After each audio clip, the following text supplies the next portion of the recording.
Thank you guys for joining me in this next video of the Upstream Television on YouTube, powered by Upstream Nectar. In this video, I want to speak about starting a business. How do you start a small business? And I don't think it's very complicated, guys. I see this kind of a question every so often on Facebook. People ask, I've got 15,000 bucks. What kind of a business can I start? I've got 2,000 friends. What kind of a business can I start? Guys, it's so simple. Wherever you are, the number one thing is to look at the needs in your area. It's as simple as that. And I like the way I'm putting it, the way it's been put. Everybody's putting it like this, that just identify the need in your area. What is a need? What do people in your area need? I'll give an example. For example, if a tavern opens up here, and now I'm talking about the township economy. You want to dive into the township economy, guys. That's where you see opportunities. If you see an opportunity, dive into it. Especially a small business that doesn't need a lot of cash injection for you to begin. If a tavern mushrooms up here, the first thing you look at is there's usually nobody doing the food. You could pull up your braai stand there and start frying your own stuff. It could be chicken dust. It could be your chicken gizzards. You just bend them up there, and those guys like salt. They like chilies. They like peri. Give it to them. And sometimes, guys, I like to emphasize this. It doesn't necessarily have to be something you like. It just has to be an opportunity. I think in my early career of entrepreneurship, I missed up a lot because I wanted to do the things I liked, and I totally missed on the opportunities that existed. And later on, I was like, okay, I can do the things that I like and make money from those things, and later on I can invest the money in the things that I like. How did it go? It served me very well. It keeps serving me very well. There's a number of things that I'm doing that, I don't really like, but, because they put money on the table and I'm able to pay my bills, that's the way to go. I'm an entrepreneur. Later on, you can change into specializing on the only thing that you like, if that's the way you want to go. But there you have it. You want to identify a need and then pour money into it if you have money. And I usually say to a lot of guys, look out for the service businesses in your area. Everybody needs a service. Big businesses need a service. Look out for those services in your area. If you can find those, you will go a long way. Then you jump into it. Later you can use the investments from the monies from that to invest into something you like.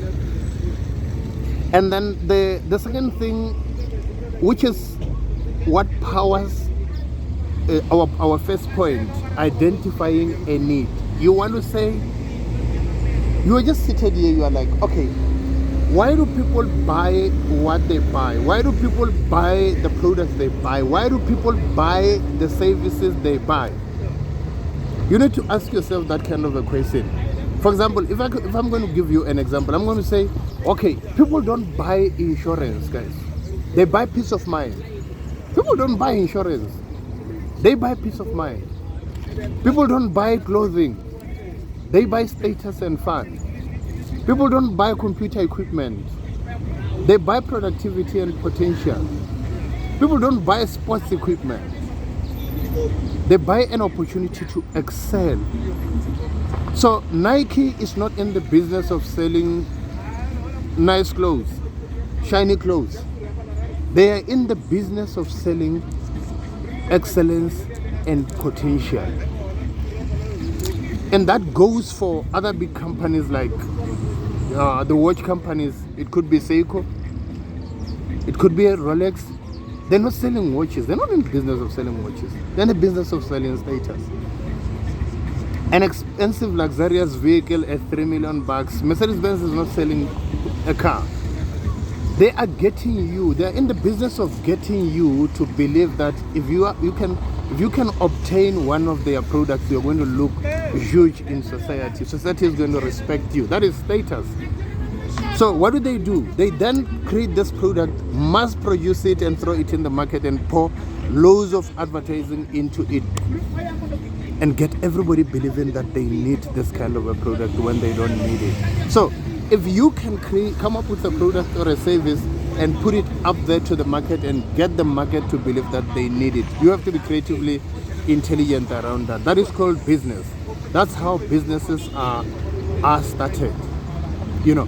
But then you want to come up with your product and say, okay, if it's something that everybody has, if it's something that everybody is selling, what are the chances of me making it in a crowded market space like this one?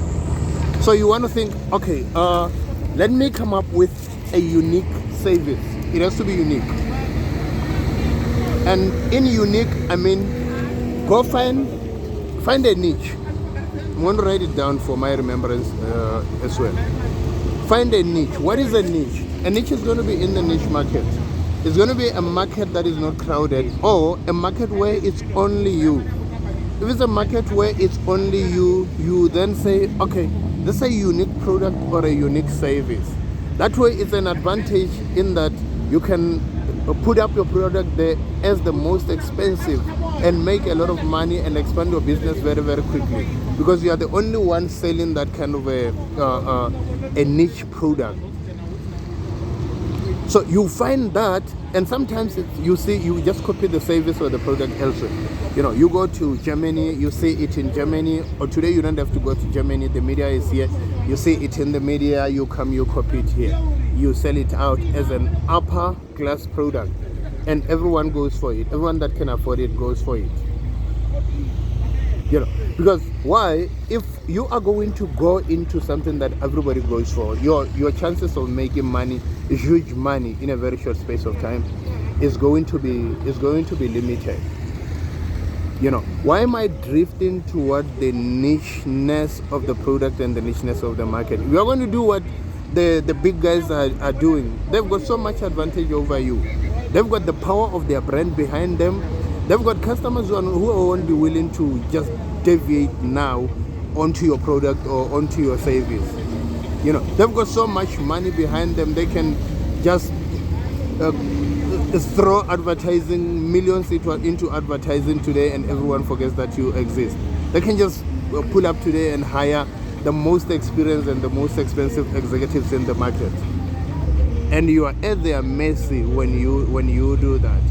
So, but the advantage is that, you know, the big companies, what they do is they concentrate at the top.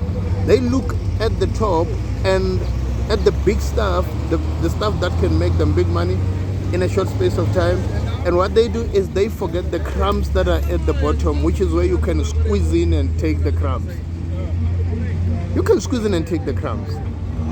You know, but the market space is so huge, especially in South Africa. The market space is so huge, guys, where the population is so big that you are guaranteed entrance wherever you go on anything. Be it you want to sell a fruit, just identify a spot where you can sell fruits.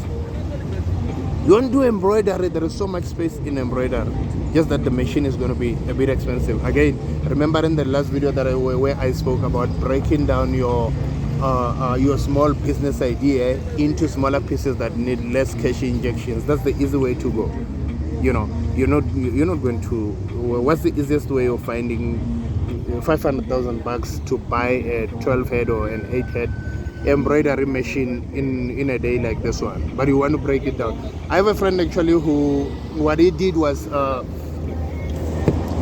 he would go to schools and say, look, I'm doing embroidery, and they would outsource, they would give him work, you know. Then he takes the jerseys or the machines. I mean, we used to run like 24 hours, 48 hours, you know, taking shifts, sleeping, getting up, getting up. And, you know, if you got 1,000 jerseys from a school, then he goes to outsource them. And gradually, he built up on that traction, and he ended up buying his own little 8-head machine, and he grew on that. Now he's a fully running embroidery machinery company. But it takes time. It took a lot of patience. It took a lot of digging from his own pocket to fund the business. It took a lot of him at some point going back to the workplace going back to the industry to get a job, a day job, to fund this business, because you've got to think around it. Where's the money going to come from? It's called bootstrapping, funding your business with your own money or with the money you are getting from your friends or from your family, selling stuff around. That is called entrepreneurship, guys. Thank you for watching. Please give me a subscription below. I really appreciate it, guys. Please let me know what you think in the comment section, and thank you for those heads up. Thank you for those thumbs up. They really encourage us to keep on thinking, what other next lesson can we come up with? What other subject can we touch on that can help motivate you guys to, in your quest to grow, in your quest to find the need, to find the capital, to generally starting going into entrepreneurship without giving excuses, because there is so much excuses you can give. People have got so much excuses, and the biggest excuse in the market is, I don't have the money. Guys, no one has the money. You've got to find a way around it. Delve into those books, read into those books, read Richard Branson, Losing My Virginity. I'm going to do a video where I'm going to talk about self-help books that will really motivate you into giving you ideas and angles on how to attack business, especially when you don't have money. But Losing My Virginity is one of the books that I like so much, because the guy didn't have money, but he had to think, how do I make money out of not having money? And that is called entrepreneurship. Thank you, guys. I really appreciate it.